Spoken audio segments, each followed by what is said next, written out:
Hello everyone, welcome to the study with Mayank. मैं हूं आपका मयंक। हम लोगों की यहां पर क्लास 6 की NCERT साइंस चल रही है। आज आपका इसी क्रम में चैप्टर नंबर 5 है। यहां पर हम लोग पदार्थों का पृथक्करण अध्याय को पढ़ेंगे। तो चलिए स्टार्ट करते हैं आज का वीडियो। देखते हैं हमें क्या क्या डिस्कस करना है। यहाँ पर आज के अध्याय में हम लोग पृथक्करण के महत्व को जानेंगे और पृथक्करण की कौन कौन सी विधियाँ हैं उन विधियों के बारे में जानेंगे। तो यहाँ पर स्टार्टिंग एक उदाहरण से की गई है कि ऐसे बहुत से उदाहरण हैं जिनमें हम पदार्थों के किसी मिश्रण से पदार्थों को पृथक करते हुए देखते हैं। जैसे हम सबके घरों में चाय बनती है, तो सुबह सुबह जब चाय बनती है तो चाय बनाते समय चाय की पत्तियों को द्रव से चालनेत्र या छलनी के द्वारा पृथक किया जाता है, जैसा कि आप यहाँ पर इमेज में देख पा रहे हैं। एक उदाहरण और दिया गया है, यानी शस्य कर्तन करते समय यानी अनाज काटते समय अनाज को पौधे की डंडियों से अलग करते हैं हम लोग, तभी तो अनाज का उपयोग कर पाते हैं। भाई गेहूं का पौधा जो होता है तो गेहूं के पौधे से गेहूं के जो अनाज के दाने हैं उनको अलग करने के लिए क्या करते हैं, हम थ्रेसिंग का उपयोग करते हैं। मक्खन को पृथक करने के लिए दूध या दही का मंथन किया जाता है, तो ऐसे करके हमें मक्खन प्राप्त हो जाता है। एक उदाहरण आपने अध्याय 3 में देखा था, उदाहरण था आपका कपास का रेशे का।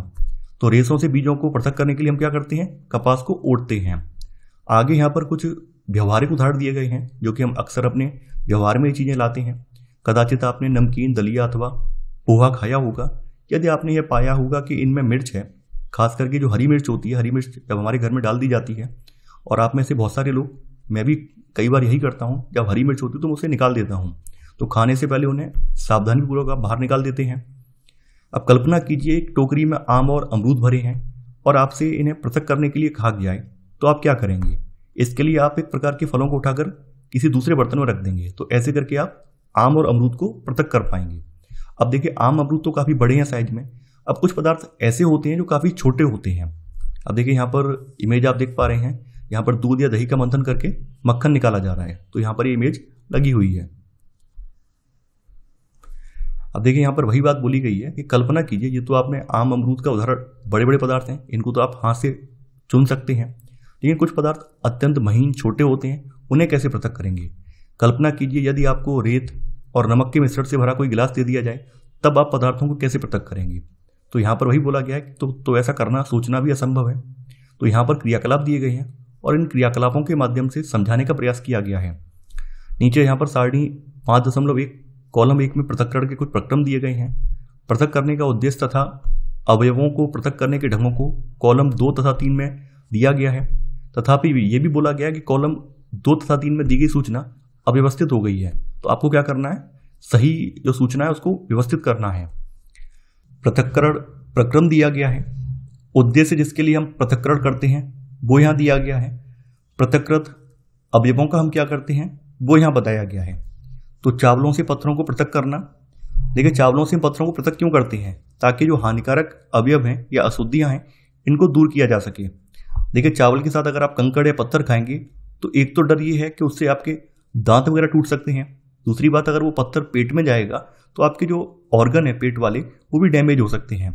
तो हमारा उद्देश्य है चावलों से पत्थरों को पृथक करना, यानी हानिकारक अवयव हैं इनको दूर किया जा सके।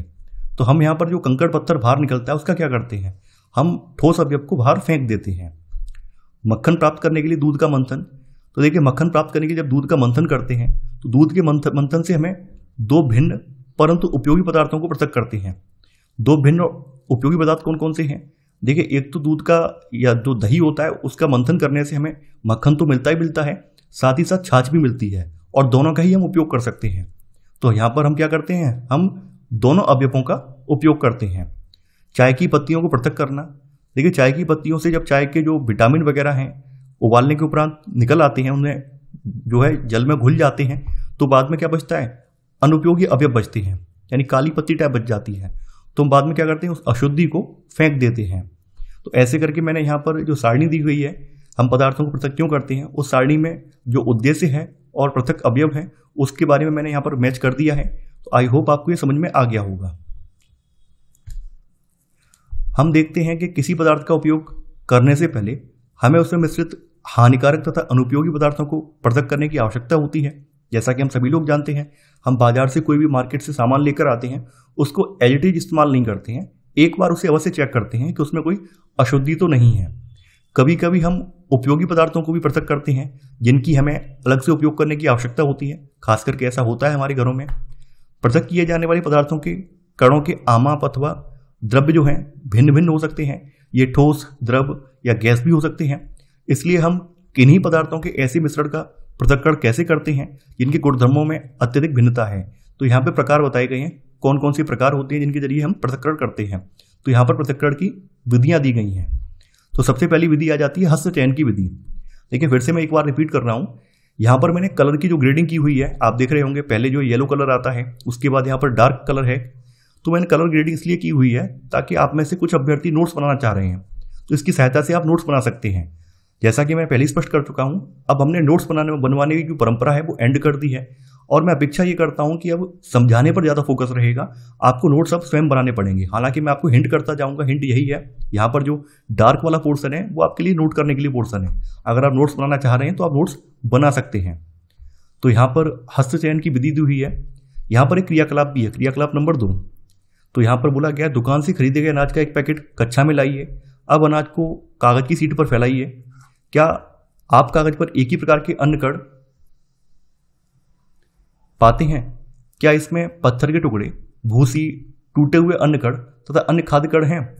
तो आपको क्या करना है, इसमें चयन करना है कौन कौन से खाद्य कण नहीं है, कौन कौन से अन्य कण नहीं है। जो यहाँ पे अशुद्धियां हैं उनको चुनकर बाहर निकालना है। तो ये जो विधि है हस्त चयन की विधि है। तो हस्त चयन की इस विधि का उपयोग गेहूं, चावल तथा दालों से कुछ बड़े मिट्टी के कणों, पत्थरों तथा भूसे को पृथक करने में इसका उपयोग किया जाता है। जैसा कि यहाँ पर आप देख पा रहे हैं, कुछ इस तरह से हमारे घर में माँ बहनें जो हैं इसका प्रयोग करती हैं। जब गेहूं वगैरह, चावल वगैरह अपने घर में बनते हैं, दालें बनती हैं, तो यहाँ पर हस्त चयन की विधि जो है इस्तेमाल की जाती है। ऐसी अशुद्धियों की मात्रा प्राय बहुत अधिक नहीं होती है। खास करके दाल, चावल वगैरह में ऐसी अशुद्धियाँ ये नहीं है कि बहुत ज़्यादा कंकड़ पत्थर हों, ऐसा नहीं है, कम मात्रा में होती है। तो हस्त चयन की विधि के जरिए हम उसको पृथक कर सकते हैं। ऐसी स्थितियों में हस्त चयन द्वारा पदार्थों को पृथक करना एक सुविधाजनक विधि लगती है। तो आपने पृथक्करण की पहली विधि देख ली है, हस्त चयन की विधि, जैसा कि आप यहाँ पर देख पा रहे हैं। इसके बाद अगली पृथक्करण की विधि है थ्रेसिंग विधि। तो थ्रेसिंग विधि के बारे में आप लोग जानते होंगे। खास करके गेहूं के सीजन में, जब धान के सीजन होते हैं तो देखते होंगे कि कैसे गेहूं निकाले जाते हैं, कैसे धान निकाले जाते हैं। तो यहाँ पर वही बोला गया है कि आपने खेत अथवा खलिहानों में गेहूं या चावल की सूखी डंडियों के गट्ठर देखे होंगे।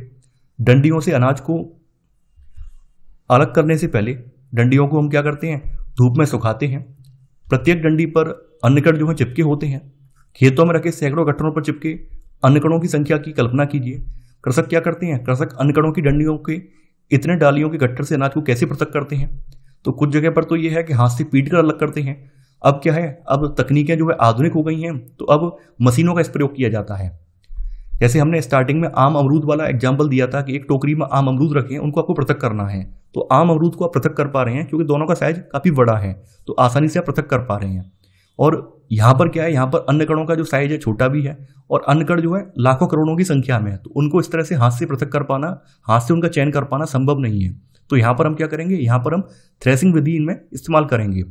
तो डंडियों से अन्न कणों अथवा अनाज को पृथक करने के प्रक्रम को थ्रेसिंग कहते हैं। खास करके जो अनाज की डंडियां हैं, अनाज की जो बालियां हैं, उनसे अनाज को अलग करने की जो विधि होती है वो थ्रेसिंग विधि होती है। इस प्रक्रम में डंडियों को पीटकर अन्न कणों को पृथक किया जाता है, या फिर कभी कभी जो थ्रेसिंग का कार्य है ये बैलों की सहायता से किया जाता है। और बहुत ज़्यादा मात्रा में आपको अन्न कण अलग करने हैं तो आप क्या करेंगे, जो ट्रैक्टर है, ट्रैक्टर थ्रेसर वगैरह है, तो थ्रेसिंग मशीनों का उपयोग आप कर सकते हैं, जो कि आजकल होता है। तो यहाँ पर वो बताया गया थ्रेसिंग विधि में कैसे थ्रेस करते हैं, जैसा कि आप यहाँ पर देख पा रहे हैं। इसके बाद आपकी एक अगली पृथक्करण की विधि है निष्पावन। तो यहाँ पर भी एक क्रियाकलाप दिया गया है। क्रियाकलाप में सूखा रेत और बुरादा अथवा सूखी पत्तियों के पाउडर का एक मिश्रण आपको बनाना है। इस मिश्रण को आपको किसी प्लेट में रखना है या फिर समाचार पत्र के ऊपर आपको रखना है, और मिश्रण को ध्यान से आप देखिए। क्या आप दोनों अवयवों को आसानी से पृथक कर सकते हैं? नहीं कर सकते हैं। क्या दोनों अवयवों के कणों के आमाप समान है? नहीं है, कुछ कण छोटे हैं, कुछ कण बड़े हैं। क्या हस्त चयन द्वारा इन अवयवों को पृथक करना संभव है? देखिए यहाँ पर ध्यान देना, हस्त चयन और निष्पावन में अंतर क्या है। हस्त चयन वाली विधि में जो भी आपकी सामग्री होती है उसमें अशुद्धियों की संख्या कम होती है, जिससे क्या होता है, जिससे आप उनको चुन पाते हैं, हाथ से चुन पाते हैं। अगर वहां पर भी अशुद्धियों की संख्या ज्यादा होगी तो हम लोग क्या करेंगे, फिर निष्पावन विधि पर ही जाएंगे। ये आपको ध्यान रखना है। तो आप यहाँ पर क्या करेंगे, खास करके आपकी सरसों वगैरह जब निकलती है, अब तो लोग यह मशीन से निकलवाते हैं, पहले के टाइम पे सरसों वगैरह हुई और भी अनाज हुए, उसके लिए निष्पावन विधि इस्तेमाल करते थे।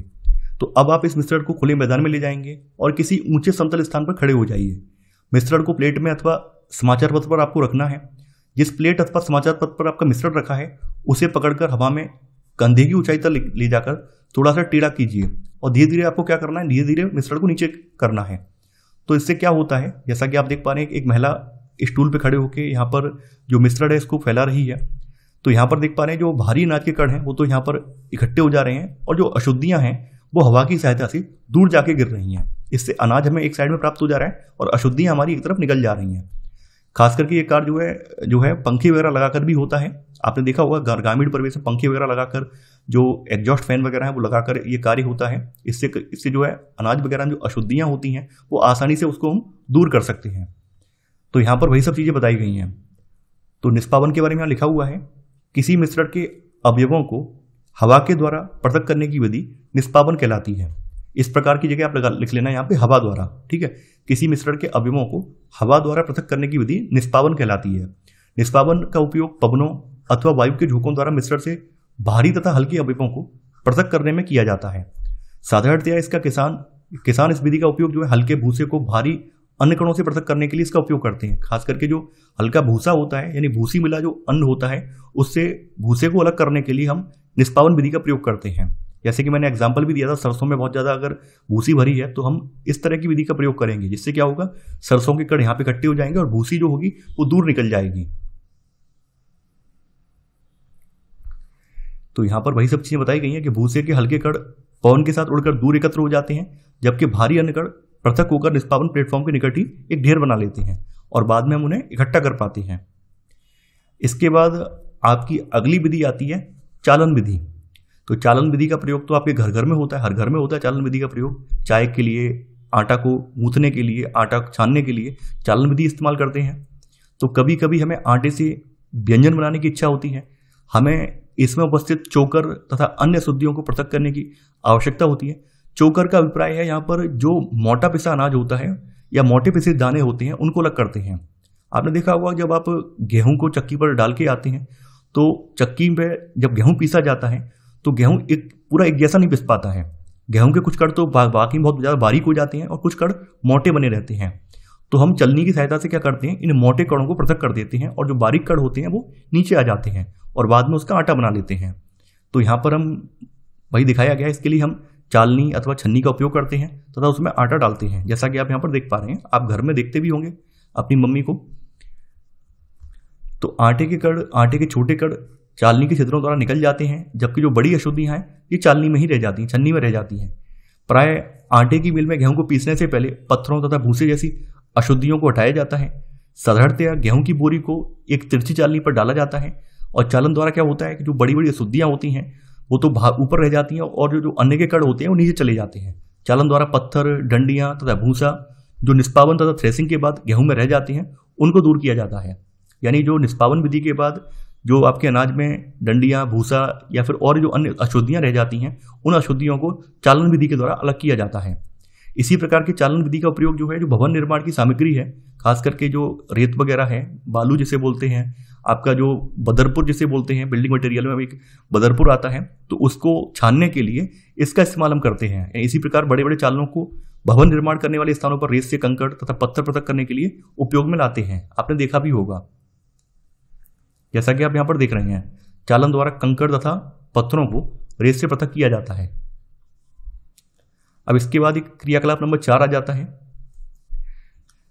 क्रियाकलाप नंबर 4 में वही कक्षा में एक आपको छन्नी या चालनी लानी है।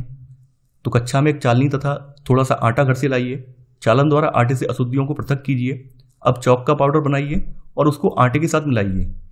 इस मिश्रण का चालन कीजिए। क्या हम चालन द्वारा चौक पाउडर और आटा को पृथक कर सकते हैं? नहीं, क्योंकि चालन विधि जो है अपने से बड़े आमाप के जो कण होते हैं उनको पृथक करने में काम आती है। अब सेम आमाप के कण हैं भाई, चौक का पाउडर भी महीन बारीक पिसा हुआ है, आटा भी महीन बारीक पिसा हुआ है, तो क्या चालन विधि से आप चौक के पाउडर को अलग कर पाएंगे? नहीं कर पाएंगे। तो यहां पर वही बोला गया है कि चालन विधि का उपयोग मिश्रण के दो ऐसे अवयवों जिनकी आमापों में अंतर हो, इनको पृथक करने में किया जाता है। ये बात आपको ध्यान रखनी है। देखिए मैं फिर से रिपीट कर रहा हूँ, मैंने यहाँ पर कलर जो कोडिंग की है वो इसी वजह से की है। दो कलर यहाँ पर इस्तेमाल किए हैं, एक तो येलो कलर है, दूसरा कलर जो है डार्क है, हल्का सा ऑरेंज में डार्क है, जिससे कि आपको आइडेंटिफाई कर पाए अगर नोट्स बना रहे हैं कि हमें ये लाइनें नोट डाउन करनी है। इसके बाद आपकी आ जाती है अवसादन, निस्तारण तथा निस्यंदन। अवसादन, निस्तारण तथा निस्यंदन, ये 3 विधियां हैं, तीनों का यहाँ पे बारी बारी से दिखाएंगे। तो यहाँ पे बोला गया है कभी कभी मिश्रण के अवयवों को निष्पावन अथवा हस्तचयन द्वारा पृथक करना संभव नहीं हो पाता है। जैसे एग्जाम्पल दिया गया है, चावल तथा दाल में धूल है, मिट्टी जैसे हल्के कण हो सकते हैं। चावल तथा दालों को पकने से पहले इस प्रकार की जो अशुद्धियां हैं इनको कैसे पृथक करें। तो यहाँ पर बताया भी गया, विधि बताई गई है। प्राय पकाने से पहले चावल या दालों को जल से धोया जाता है। जब आप चावल या दाल जल में डालते हैं तब उन पर जो चिपकी हुई अशुद्धियां हैं, धूल वगैरह या मिट्टी के कण होते हैं, वो पृथक हो जाते हैं और ये अशुद्धियां जल में चली जाती हैं, जिससे जल थोड़ा सा मटियाला या मटमैला हो जाता है। तो बाद में क्या करते हैं, आप तिरछा करके, बर्तन को तिरछा करके इस धूल वाले या मिट्टी वाले पानी को बाहर निकाल देते हैं और आपके चावल साफ हो जाते हैं।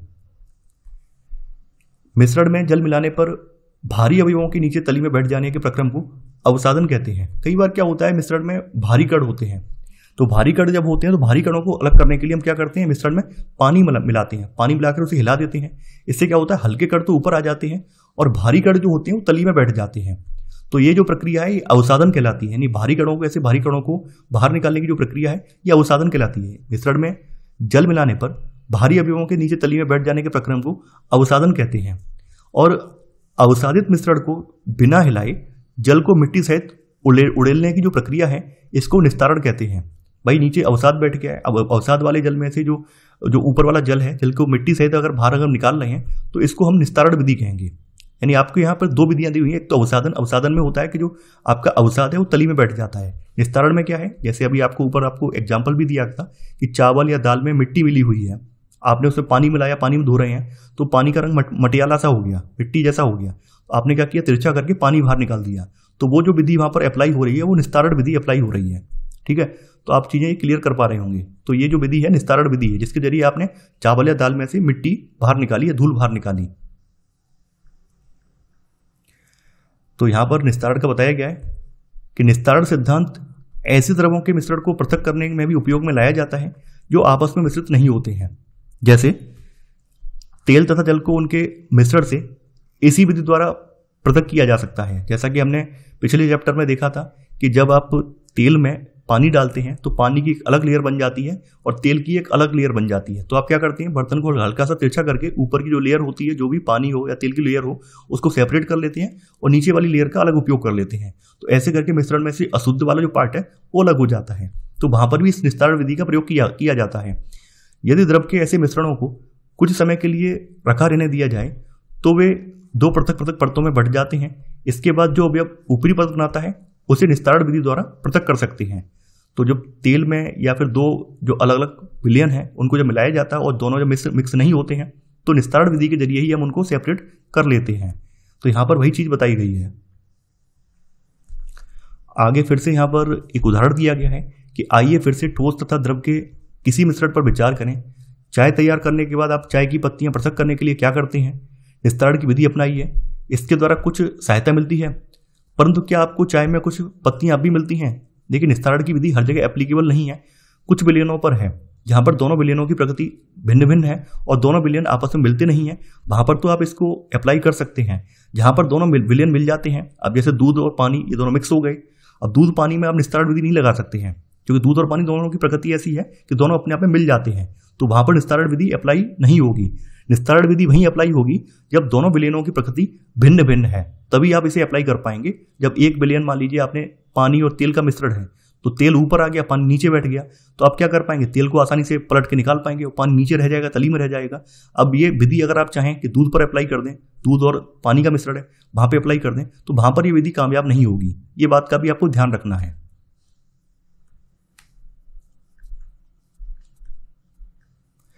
तो यहां पर वही बताया है, क्या चाय की सारी पत्तियां छन्नी में रह जाती हैं? यानी कहने का मतलब ये है कि चाय की जो पत्तियां हैं इनको बाहर निकालने के लिए निस्तारण विधि नहीं लगती है, बल्कि फिल्ट्रेशन, निस्यंदन। क्योंकि चाय की जो छलनी होती है या फिल्टर होता है वो एक छन्नी की तरह काम करता है। तो चाय से पत्तियों को या चाय से जो चाय की पत्ती है वो बाहर निकालने की जो विधि होती है उसको फिल्ट्रेशन बोलते हैं, निस्यंदन विधि बोलते हैं। ठीक है, चाय की सारी पत्तियां छन्नी में रह जाती हैं, ये चाय की जो पत्तियों को बाहर निकालने की जो प्रक्रिया होती है उसको निस्यंदन या फिल्ट्रेशन विधि कहते हैं। ठीक है, तो आपने यहाँ पर 3 विधियां पढ़ ली, अवसादन, निस्तारण और निस्यंदन। ठीक है, निस्यंदन विधि एक तरह से चालन विधि ही है, निस्यंदन विधि एक तरह से चालन विधि ही है। हालांकि निस्यंदन विधि में क्या है कि यहाँ पर जो अशुद्धियां होती हैं वो बिल्कुल 1% भी बाहर नहीं जा पाती हैं, पूरी की पूरी ऊपर रह जाती हैं।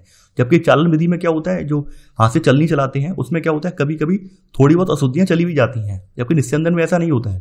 निस्यंदन में जो अशुद्धि है पूरी तरह से बाहर निकल आती है। तो यहाँ पर आपने तीनों विधियां यहाँ पर देख ली हैं। अब आगे यहाँ पर फिर से उदाहरण दिया गया है कि आइए अब हम अपने उपयोग में आने वाले जल के उदाहरण पर विचार करते हैं। क्या हम सभी को हर समय पीने के लिए सुरक्षित जल मिल पाता है? कभी कभी नलों में गंदला या गंदा पानी प्राप्त होता है। तालाबों और नदियों से एकत्रित किया गया जल भी पंकिल यानी दलदली टाइप का होता है, गंदा होता है। विशेषकर बरसात के बाद जल और ज़्यादा दूषित हो जाता है। तो जल से मिट्टी जैसी अम्लीय शुद्धियाँ दूर कैसे कर सकते हैं, इस पर विचार कीजिए। तो यहाँ पर आपको फिर से क्रियाकलाप दिया गया है कि जल में जो अघुलनशील अशुद्धियाँ हैं, अविलेय, देखिए यहाँ पर शब्द दिया हुआ अविलेय। अविलेय का मतलब ये है कि ऐसी अशुद्धियाँ जो जल में घुलती नहीं है उनको कैसे पृथक कर सकते हैं। तो यहाँ पर आपको फिर से क्रियाकलाप नंबर 5 दिया गया है और क्रियाकलाप नंबर 5 के जरिए आपको समझाया गया है कि तालाब या नदी का पंकिल जल लीजिए, यदि है ना मिल सके तो एक गिलास में जल में थोड़ी मिट्टी मिला लीजिए। इसे क्या करना है, इसे आधे घंटे के लिए आपके लिए छोड़ देना है और जल को सावधानीपूर्वक आपको ऑब्जर्व करना है। और ऑब्जर्वेशन के बाद आप ये देखेंगे जो मिट्टी है वो जल की तली में नीचे बैठ जाती है, यानी कि जो अवसाद के रूप में मिट्टी है वो नीचे बैठ जाती है और जल को आप निस्तारण विधि के जरिए पलटकर बाहर निकाल सकते हैं।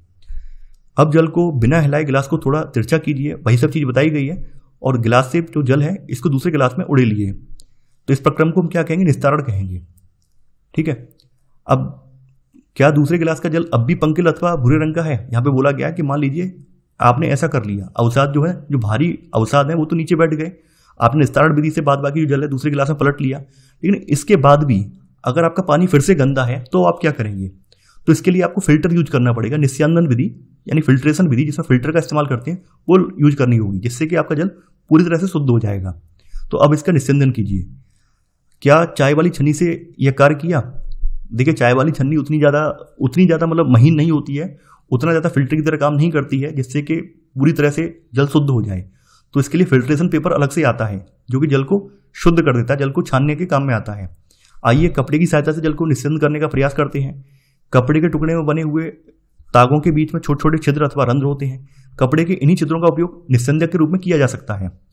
देखिए, कपड़ा भी एक फिल्टर की तरह काम कर सकते हैं। आपने देखा होगा जब लार्ज स्केल पर चाय वगैरह बनती है, कहीं कहीं फंक्शन में आपने देखा होगा, भंडारे वगैरह में या फिर बड़ी बड़ी दावतें होती हैं, वहाँ पर चाय को चलनी की सहायता से या छलनी की सहायता से छाना नहीं जाता है, बल्कि कपड़ों का इस्तेमाल किया जाता है।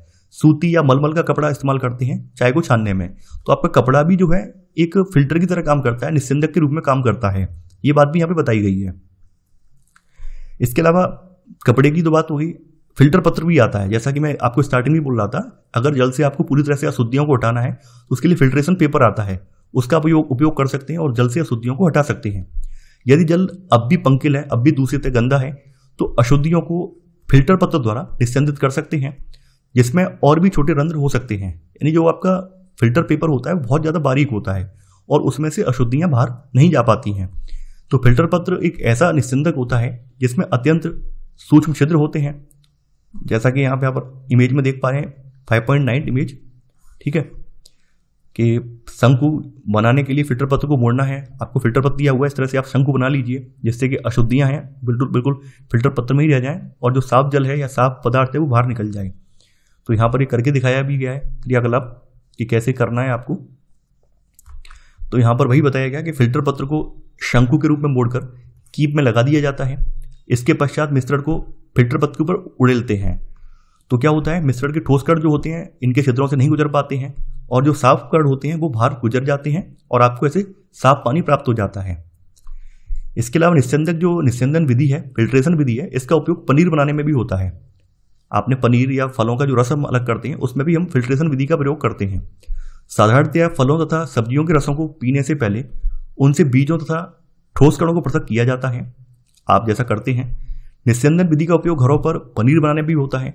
आपने देखा हो पनीर कैसे बनाते हैं, पहले दूध को गर्म करते हैं, दूध को उबालते हैं, फिर उसमें कुछ खट्टा पदार्थ नींबू वगैरह मिलाया जाता है, नींबू या फिर जो है एसिड वगैरह उसमें डालते हैं, उससे दूध फट जाता है।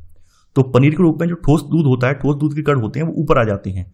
तो हम क्या करते हैं, कपड़े से छान लेते हैं। तो कपड़े से जो छानने की विधि है वो निस्यंदन विधि यहाँ पे बोली जाती है। इससे पनीर के ठोस कणों तथा द्रव का मिश्रण प्राप्त होता है और पनीर को इस मिश्रण से कपड़े या छन्नी से फिल्टर करके पृथक किया जाता है। तो पनीर बनाने की विधि में भी फिल्टर या फिर निस्यंदन विधि का प्रयोग करते हैं। इसके बाद एक अगली विधि आ जाती है आपकी वाष्पन विधि। वाष्पन विधि के बारे में आपने कई जगह पढ़ा होगा। तो यहां पर भी क्रियाकलाप नंबर 6 दिया गया है। बीकर में कुछ जल आपको गर्म करना है, जल को उबलने देना है। यदि आप इसे निरंतर गर्म करते हैं तो क्या संपूर्ण जल भाप में बदल जाता है या फिर अदृश्य हो जाता है। अब आपको क्या करना है, अब एक दूसरा बीकर लेना है, दूसरे बीकर के जल में 2 चम्मच आपको नमक डालना है, अच्छी तरह से इसको हिलाना है। क्या आप जल के रंग में कोई परिवर्तन देखते हैं? ऐसा कोई परिवर्तन होगा नहीं नमक डालने के बाद भी। विलोड़ित करने के बाद क्या आप बीकर में कोई नमक देखते हो? नहीं, क्योंकि नमक जो है जल में घुलनशील है, घुल जाता है। तो नमक को आपको जल से भरे बीकर से कैसे अलग करेंगे, उसके लिए आपको क्या करना होगा, वाष्पन विधि अपनानी होगी। आप जब पानी को गर्म करेंगे तो पानी भाप बन के उड़ जाएगा और बीकर की तली में फिर बाद में नमक प्राप्त हो जाएगा। तो जल से नमक को अलग करने की जो विधि है वो वाष्पन विधि है। तो यहां पर वही सब चीजें बताई गई हैं। यानी मिश्रण से जल तथा नमक को पृथक करने के लिए वाष्पन की प्रक्रिया का प्रयोग किया जाता है। यहां पे वो लिखा हुआ है। जल को उसके वाष्प में परिवर्तित करने की जो प्रक्रिया है इसको वाष्पन कहते हैं। जहां पर जल होता है वहां पर वाष्पन की प्रक्रिया निरंतर होती रहती है। जैसा कि आपने देखा होगा, जो आपका जल चक्र है, जल चक्र के जरिए जो आपका जल है आपके धरातल, वातावरण और आपको वर्षा के रूप में प्राप्त होता है, उसमें भी वाष्पन विधि ऑल टाइम चलती रहती है। जैसा कि आप आगे पढ़ेंगे भी।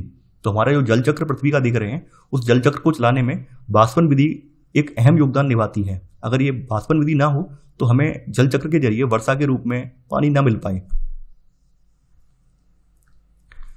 अब नमक की बात की गई है कि आपके विचार से नमक कहां से आता है। भाई नमक जो है कहां से आता है पूछा गया है। वैसे तो आप लोग सब पढ़े लिखे हैं, सबको पता है नमक कहां से आता है। तो समुद्र के जल में, जैसा कि आप लोग जानते हैं, समुद्र के जल में अत्यधिक मात्रा में लवण मिश्रित होते हैं। समुद्र का जल अत्यधिक लवणीय होता है और इन्हीं लवणों में से एक लवण साधारण नमक है।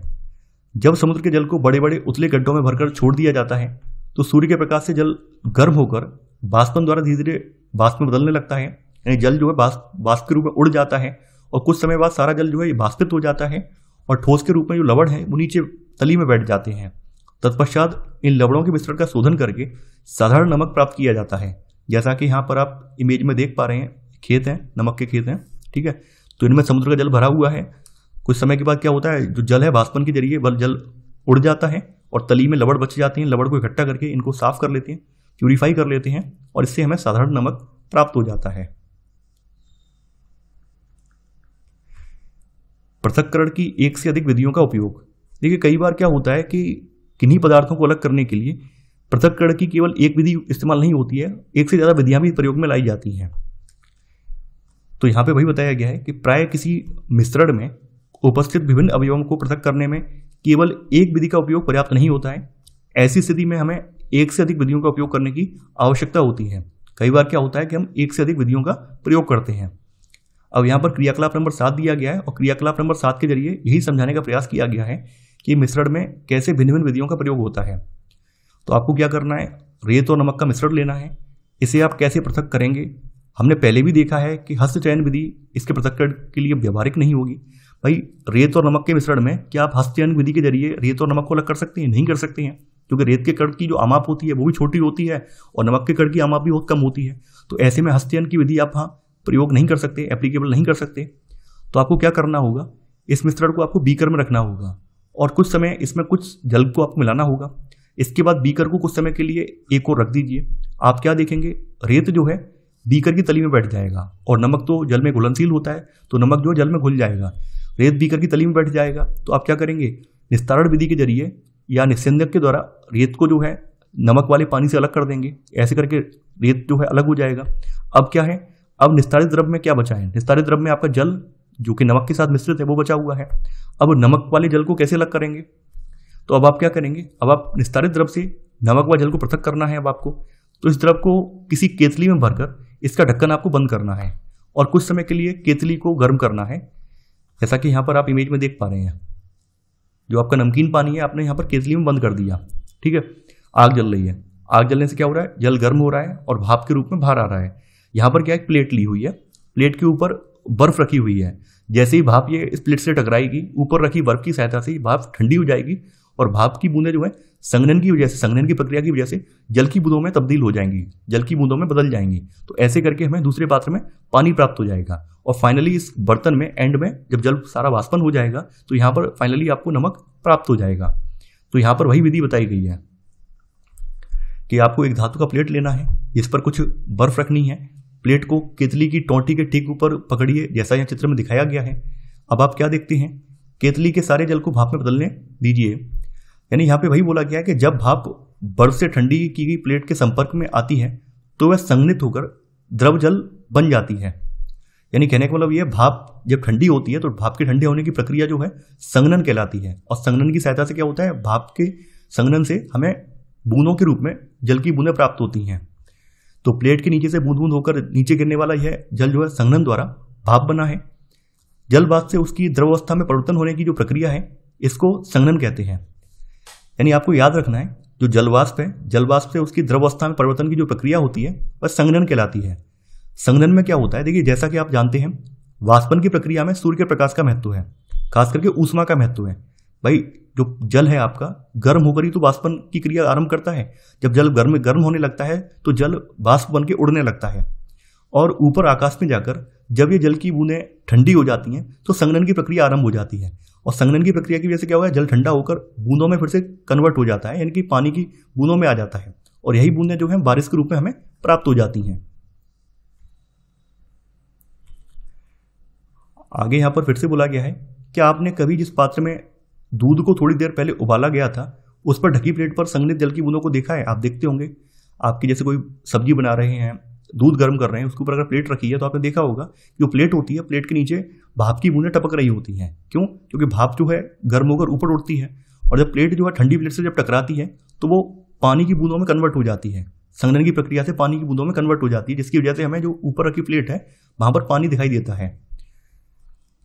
तो आगे यहाँ बोला गया है, इस प्रकार हमने मिश्रण से नमक, रेत तथा जल को निस्तारण, निस्यंदन, वाष्पन तथा संघनन विधियों का प्रयोग कर सफलतापूर्वक पृथक किया है। अब यहाँ पर पहेली फिर से पूछ रही है। पहेली को रेत से नमक की पुनः प्राप्ति की समस्या है। पहेली को रेत से नमक की जो पुनः प्राप्ति की समस्या है, देखिए वैसे तो ऊपर प्रैक्टिकल करके बताया गया है कि रेत से नमक की पुनः प्राप्ति कैसे होगी। अब पहेली ने दिक्कत क्या की है, उसने नमक के संपूर्ण पैकेट को रेत की थोड़ी मात्रा में मिलाया था। यानी पहेली की दिक्कत यह है, पहेली ने क्या किया, पहले हमने ऊपर जो प्रैक्टिकल किया है, क्रियाकलाप किया है, उसमें क्या है, उसमें थोड़ी मात्रा में नमक है और थोड़ी ही मात्रा में रेत है। अब पहेली ने यह किया है कि मान लीजिए 100 ग्राम तो ले लिया रेत, ठीक है, अब ले लिया एक तरफ ले लिया 1000 ग्राम नमक, ऐसा मिश्रण बनाया है। अब ऐसे मिश्रण से कैसे नमक अलग हो, ये भी बड़ी दिक्कत है। तो पहेली ने फिर क्या किया है, जो क्रियाकलाप नंबर 7 हमने आपको ऊपर दिखाया था उसी विधि से इसने नमक को पुनः प्राप्त करने की कोशिश की है। लेकिन उसने ये पाया है कि जो नमक उसने प्राप्त किया है वो बहुत ज़्यादा मात्रा में नहीं है, बल्कि बहुत अल्प मात्रा में है। तो ऐसे में त्रुटि कहाँ हुई है, दिक्कत कहाँ हुई है कि नमक पुनः प्राप्त नहीं हो पाया। तो अब जानेंगे कहाँ पर दिक्कत हुई है। अब यहाँ पर वही बताया गया है जो पहेली के साथ समस्या है। पहेली ने जो है नमक तो ज़्यादा मात्रा में लिया है, रेत कम मात्रा में लिया है और क्रियाकलाप नंबर 7 जो है अप्लाई किया है, फिर भी नमक की उतनी मात्रा प्राप्त नहीं हुई है। तो सवाल ये आता है कि क्या जल किसी पदार्थ की कितनी भी मात्रा को घोल सकता है? क्या ऐसा हो सकता है कि जल में मान लीजिए 500 ml जल है और 500 ml जल में हम यहाँ पर 1 kg नमक घोल दें, तो क्या पूरा 1 kg नमक 500 ml जल में घुल जाएगा? नहीं घुल पाएगा।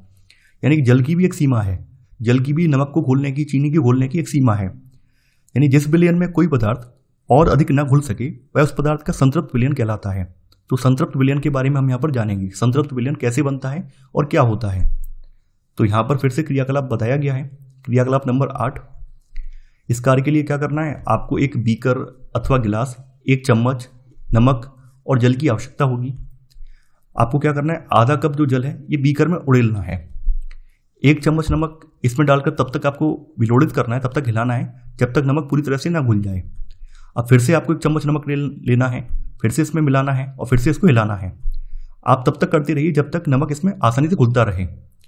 कुछ समय के बाद आप ये देखेंगे एक ऐसी सीमा आएगी कि आप जब नमक डालेंगे तो नमक इसमें नहीं घुलेगा बल्कि तली में बैठ जाएगा। यानी कुछ चम्मच भर नमक मिलाने के बाद क्या आप यह पाते हैं कि कुछ अविलेयी नमक बच जाता है और बीकर की तली में यह बैठ जाता है। यानी एक सीमा तक नमक जो है इसमें घुलेगा और उसके बाद जब आप अत्यधिक मात्रा में नमक मिलाएंगे तो आप देखेंगे नमक पानी में घुल नहीं रहा है बल्कि नमक पानी की तली में जाकर बैठ जा रहा है इस तरह से। तो अब इस जल में अधिक नमक नहीं घुल सकता है क्योंकि यह विलयन जो है संतृप्त विलयन हो गया है। इस वजह से अब इसमें और ज़्यादा नमक नहीं घुल सकता है। तो संतृप्त विलयन की परिभाषा जैसा कि मैंने बताया था कि जिस विलयन में कोई पदार्थ और अधिक ना घुल सके वह उस पदार्थ का संतृप्त विलयन होता है। तो यहाँ पर वही चीज़ बताई गई है उदाहरण के जरिए। ठीक है, यहाँ एक संकेत है जो यह बताता है कि उस समय संभवतः क्या गलत हुआ। जब पहेली ने रेत में नमक मिलाया तो क्यों पहेली को जो है पूरी मात्रा में नमक प्राप्त नहीं हुआ। रीजन यहाँ पे वही दिया गया है क्योंकि वहाँ पर पानी की मात्रा उसने अल्प ली होगी, नमक की मात्रा ज़्यादा है, तो इस वजह से जो नमक है वो रेत के साथ मिल गया। और इस वजह से जब पहेली ने क्रियाकलाप नंबर 7 वहाँ पर अप्लाई किया तो नमक की पूरी मात्रा उसे प्राप्त नहीं हो सकी। तो यहाँ पर वही बोला गया है कि अधिक मात्रा में यानी रेत में अधिक मात्रा में मिले नमक की पुनर्प्राप्ति का उसने प्रयास किया था। कदाचित नमक की मात्रा संतृप्त विलयन बनाने के लिए आवश्यक मात्रा से बहुत अधिक थी और अवलेय नमक रेत के साथ मिला रह गया जिसे वह पुनः प्राप्त नहीं कर सकी। इस वजह से जो उसे नमक प्राप्त हुआ वो कम मात्रा में नमक प्राप्त हुआ और बाद बाकी जो नमक था वो रेत के साथ मिश्रित हो गया। तो यहाँ पर वही सब चीज़ें बताई गई हैं। आगे बोला गया है कि कल्पना कीजिए कि उसके पास मिश्रण में सारे नमक को घोलने के लिए पर्याप्त मात्रा में जल ही नहीं है। क्या किसी अन्य उपाय द्वारा जल की उसी मात्रा में संतृप्त विलयन बनने से पूर्व पहले से अधिक नमक घोला जा सकता है? यानी यहाँ पर पूछा गया है कि मान लीजिए जो पहेली है उसके पास पर्याप्त मात्रा में जल नहीं है लेकिन उसे जो है ज़्यादा मात्रा में नमक घोलना है, तब वो ऐसा कैसे कर पाएगी? तब इसकी कोई विधि या उपाय है? तो इसका उपाय है। इसके लिए क्या करते हैं हम, अगर मान लीजिए जल में हमें अधिक मात्रा में नमक या चीनी घोलनी है तो जल को हमें गर्म करना होगा और गर्म करने की वजह से क्या होगा, जल में जो नमक या चीनी घोलने की जो मात्रा है वो बढ़ जाएगी। तो आपको यहाँ पर फिर से क्रियाकलाप दिया गया है, क्रियाकलाप नंबर 9। तो बीकर में आपको कुछ जल लेना है, उसमें तब तक नमक मिलाइए जब तक कि इसमें और नमक ना घुल सके। देखिए बीकर जो है एक पात्र होता है, बीकर एक पात्र होता है। ऊपर आपको बीकर का पात्र दिखाया भी गया होगा, शायद मैंने ध्यान नहीं दिया, मैं आपको दिखा दे रहा हूँ बीकर का पात्र कैसा होता है। हो सकता है क्लास 6 के कोई बच्चे देख रहे हो। देखिए ये पात्र जो है बीकर बोला जाता है। यानी कुछ रासायनिक आपके जो विज्ञान में जो क्रियाकलाप होते हैं, प्रैक्टिकल वगैरह होते हैं, तो विज्ञान के एक अलग बर्तन होते हैं तो इसको बीकर बोलते हैं। ठीक है, बीकर एक पात्र है, ये आपको याद रखना है। जैसे गिलास हमारा एक पात्र है वैसे बीकर एक पात्र है जिसका प्रयोग रसायन विज्ञान में जो द्रव्य वगैरह होते हैं उनको रखने के लिए करते हैं। ठीक है, तो बीकर बार बार शब्द आ रहा है, हो सकता है कोई बच्चा कमेंट करके कहे कि बीकर क्या होता है, बीकर तो बताया ही नहीं, इसलिए मैंने बीकर को बताया है। तो यहाँ पर वही बताया गया कि बीकर में आपको कुछ जल लेना है और उसमें तब तक नमक मिलाइए जब तक कि इसमें और नमक ना घुल सके। इस प्रकार हमें नमक का जल में संतृप्त विलयन जो है प्राप्त होता है, क्योंकि जल नमक को एक सीमा तक ही घोल पाता है। उसके बाद क्या होता है, नमक जो है जल की तली में बैठने लगता है। अब क्या करना है, अब इस संतृप्त विलयन में कम मात्रा में नमक मिलाइए और इसे गर्म कीजिए। आपको गर्म करना है। अब आप क्या पाते हैं कि बीकर की तली वाले नमक का क्या हुआ, अब वो भी इसमें घुल गया। यानी कि पानी को गर्म करने की वजह से जो नमक अभी बीकर की तली में बैठा हुआ था वो नमक भी इसमें आसानी से घुल गया। यानी कहने का मतलब ये है कि जो आपका गर्म विलयन है, गर्म विलयन करने की वजह से किसी विलयन में नमक की जो मात्रा है वो बढ़ सकती है, नमक घोलने की जो मात्रा है बढ़ सकती है। यानी यह क्रियाकलाप सुझाता है कि गर्म करने पर नमक की अधिक मात्रा घोली जा सकती है। अगर आप किसी विलयन को गर्म करते हैं और उसमें कुछ पदार्थ घोलना चाहते हैं तो उसमें उस पदार्थ की और ज़्यादा मात्रा घोली जा सकती है। यह क्रियाकलाप यह बताता है। देखिए ये भी इंपॉर्टेंट है, हालांकि इसको मैंने डार्क से हाईलाइट नहीं किया है तो ये इंपॉर्टेंट है, लिख दे रहा हूँ यहाँ पर। ठीक है, इंपॉर्टेंट मैंने लगा दिया है ये। अब फिर से क्रियाकलाप नंबर 10 आ गया है। यहाँ पे फिर से पूछा गया है क्या जल में विभिन्न विलेय पदार्थों की समान मात्रा घुलती है? आइए पता लगाते हैं। तो इसके लिए फिर से क्रियाकलाप नंबर 10 है। यहाँ पर आपको क्या करना है, 2 गिलास लेने हैं और प्रत्येक में आधा कप पानी भरिए। 1 गिलास में चम्मच नमक मिलाइए और तब तक आपको विलोड़ित करना है जब तक कि वह घुल ना जाए। यहाँ पे क्रियाकलाप दिया, सामान्य सा क्रियाकलाप दिया गया है। आपको ये बताना है कि जल में नमक की कितनी चम्मचें घुल सकती हैं, चीनी की कितनी चम्मचें घुल सकती हैं, ये आपको खुद से क्रियाकलाप करना है और बाद में इस टेबल में आपको अंकित करना है। ठीक है, तो यहाँ तक ही आपका चैप्टर है, इसके साथ एंड हो जाता है। और लास्ट में यहाँ पे लिखा हुआ है पदार्थ को द्रव में घोलने से विलयन बनता है, यदि विलयन में और पदार्थ न घुल सकें तो यह संतृप्त विलयन कहलाता है। यानी आपके यहाँ पर संतृप्त विलयन की परिभाषा दी गई है कि पदार्थ को द्रव में घोलने से विलयन बनता है और यदि विलयन में और पदार्थ को न घोल सकें तो यह संतृप्त विलयन कहलाता है। तो यहाँ पर संतृप्त विलयन की जो परिभाषा है वो बताई गई है। इसी के साथ आपका जो चैप्टर है ये एंड हो जाता है। चैप्टर काफ़ी सिंपल था, आपको यहाँ क्रियाकलाप बताए गए हैं और क्रियाकलापों के जरिए अगर आप करने का प्रयास करेंगे तो आपको पूरा का पूरा चैप्टर समझ में आ जाएगा। इसके बाद यहाँ पर कुछ चीज़ें बताई गई हैं सारांश में। हस्तचयन, निष्पावन, चालन, अवसादन, निस्तारण तथा निस्यंदन मिश्रणों से उसके अवयवों के पृथक्करण की कुछ विधियां हैं जिनके बारे में हम डिटेल में पढ़ चुके हैं। अनाज से भूसा और पत्रों को हस्तचयन द्वारा पृथक किया जा सकता है। भूसा अनाज के भारी बीजों से निष्पावन विधि द्वारा पृथक किया जाता है। किसी मिश्रण के कणों की आमाप में अंतर का उपयोग चालन तथा निस्यंदन प्रक्रियाओं द्वारा पृथक्करण में किया जाता है। रेत और जल के मिश्रण में रेत के भारी कण तली में बैठ जाते हैं और निस्तारण की विधि के द्वारा जल को पृथक किया जा सकता है। द्रव तथा उसमें अवलेय पदार्थ के अवयवों को निस्यंदन के उपयोग से पृथक किया जा सकता है। किसी द्रव को उसी वाष्प में परिवर्तित करने की प्रक्रिया को वाष्पन कहते हैं और वाष्पन की विधि का उपयोग द्रव में घुले ठोस को पृथक करने में किया जा सकता है। अब यहाँ पे संतृप्त विलयन की परिभाषा लिखी हुई है कि जिस विलयन में कोई पदार्थ और अधिक न घुल सके वह उस पदार्थ का संतृप्त विलयन होता है। किसी पदार्थ के विलयन को गर्म करने पर उसमें और अधिक पदार्थ घोला जा सकता है। जल विलेय पदार्थों की विभिन्न मात्राएं घोलता है। तो ऐसे करके यहाँ पे सारांश दिया गया है। तो आपका चैप्टर यहाँ पर अंत हो जाता है। अंत में आपकी यहाँ पर अभ्यास प्रश्नावली दी हुई है। यहाँ पर पहला प्रश्न है, हमें किसी मिश्रण के विभिन्न अवयवों को पृथक करने की आवश्यकता क्यों होती है? तो उदाहरण आपको देने हैं। तो देखिए, पहले उदाहरण में तो आप बता सकते हैं कि कई बार मिश्रण के घटकों में हानिकारक पदार्थ मिले होते हैं जिन्हें पृथक करने की आवश्यकता होती है। जैसे चावल या दाल में कंकड़ पत्थर मिले होते हैं तो उन्हें पृथक करने की आवश्यकता होती है। सेकंड उदाहरण आप दे सकते हैं कि कभी कभी हम उपयोगी पदार्थों को भी पृथक करते हैं। जैसे दूध है तो दूध से मक्खन हमें निकालना है, दूध या दही से हमें छाछ प्राप्त करनी है, इसके लिए पृथक्करण भी हम करते हैं। तो यहाँ पर आप दो उदाहरण यहाँ पर दे पाएंगे। निष्पावन विधि से आप क्या अभिप्राय है, इसका कहाँ उपयोग किया जाता है, आप इसको बता पाएंगे। निष्पावन विधि में क्या होता है? निष्पावन का उपयोग पवनों के द्वारा या वायु के झोंकों के द्वारा मिश्रण से जो भारी और हल्के पदार्थ हैं इनको अलग करने के लिए किया जाता है। उपयोग कहाँ पर होता है वो बता पाएंगे आप। पकाने से पहले दालों के किसी नमूने से आप भूसे एवं धूल के कण कैसे पृथक करेंगे? तो हस्तचयन की जो विधि है उसके द्वारा आप दाल या फिर जो अनाज है उससे धूल या भूसे के कण हैं, ठीक है, धूल के कण के लिए, देखिए धूल के कण के लिए क्या करेंगे, आप पानी में घोल देंगे, ठीक है। धूल के कण के लिए निस्तारण विधि इस्तेमाल करेंगे। वहीं वैसे जो कण हैं आपके भूसे वगैरह के कण हैं तो भूसे के कणों के लिए आप क्या करेंगे, हस्तचयन विधि का प्रयोग करेंगे, ठीक है। यहाँ पे धूल के कण भी दिए हुए हैं, धूल के कण के लिए आप उसे धो देंगे और भूसे वगैरह के जो कण हैं उसके लिए क्या करेंगे, उसके लिए हस्तचयन विधि का प्रयोग करेंगे। छालन से क्या अभिप्राय है? जैसा कि हमने छालन के बारे में बताया था, छालन की प्रक्रिया में जो भिन्न भिन्न आकार के जो घटक होते हैं, भिन्न भिन्न आकार के जो कण होते हैं उनको पृथक किया जाता है। तो छालन की प्रक्रिया कहाँ प्रयोग की जाती है वो आप बता पाएंगे, कहाँ इसका प्रयोग करते हैं? तो इसका उपयोग आटे से चोकर को अलग करने के लिए किया जाता है, चाय से चाय पत्ती को अलग करने के लिए इसका उपयोग किया जाता है। आगे पूछा गया है, रेत और जल के मिश्रण से आप रेत तथा जल को कैसे पृथक करेंगे? तो जैसा कि क्रियाकलाप नंबर 7 में अभी बताया है उसी प्रक्रिया के जरिए इसको अलग करेंगे। रेत और जल के मिश्रण को कैसे अलग करेंगे? रेत और जल के मिश्रण के लिए आपको क्या करना है, जो जल है उसको थोड़ी देर के लिए रख देना है। जब आप थोड़ी देर के लिए जल को रख देंगे तो क्या होगा, रेत तली में बैठ जाएगा। जब रेत जो है तली में अवसाद के रूप में बैठ जाएगा तो आप अपने बर्तन को थोड़ा सा तिरछा करके उसके पानी को दूसरे में पलट सकते हैं। ऐसे करके निस्तारण विधि के जरिए आप जल को रेत से पृथक कर पाएंगे। आटे और चीनी के मिश्रण से क्या चीनी को पृथक करना संभव है? अगर हाँ तो आप इसे कैसे करेंगे? देखिए, आटे और चीनी के जो मिश्रण है इससे पृथक करना संभव है, बिल्कुल संभव है, क्योंकि आटा जो है महीन होता है, चीनी थोड़ी मोटी होती है। तो जब आप चलनी से या छन्नी से छानेंगे तो आटा तो निकल जाएगा और चीनी जो है छन्नी में या चालनी में ऊपर रह जाएगी। तो आप आटे से चीनी को पृथक कर सकते हैं। आगे पूछा गया है, पंकिल जल के किसी नमूने से आप स्वच्छ जल कैसे प्राप्त करेंगे? तो पंकिल जल के किसी नमूने से स्वच्छ जल प्राप्त करने के लिए पूरा तरीका बताया है ऊपर। पहले आपको वही विधि अपनानी है। पहले क्या करना है, पानी लेकर आना है और कुछ देर के लिए रख देना है। जैसे जो अवसाद वगैरह होंगे वो तली में बैठ जाएंगे और निस्तारण विधि के जरिए आप क्या कर पाएंगे, पानी को दूसरे पात्र में पलटा पाएंगे। अगर फिर भी आपको लगता है कि फिर भी निस्तारण विधि के बाद भी पानी दूषित है तो आप क्या करेंगे, पानी को छलनी या फिर किसी अन्य की सहायता से उसको छानने का प्रयास करेंगे या फिर फिल्टर वगैरह की सहायता से छानने का प्रयास करेंगे। इससे जल शुद्ध हो जाएगा। ठीक है।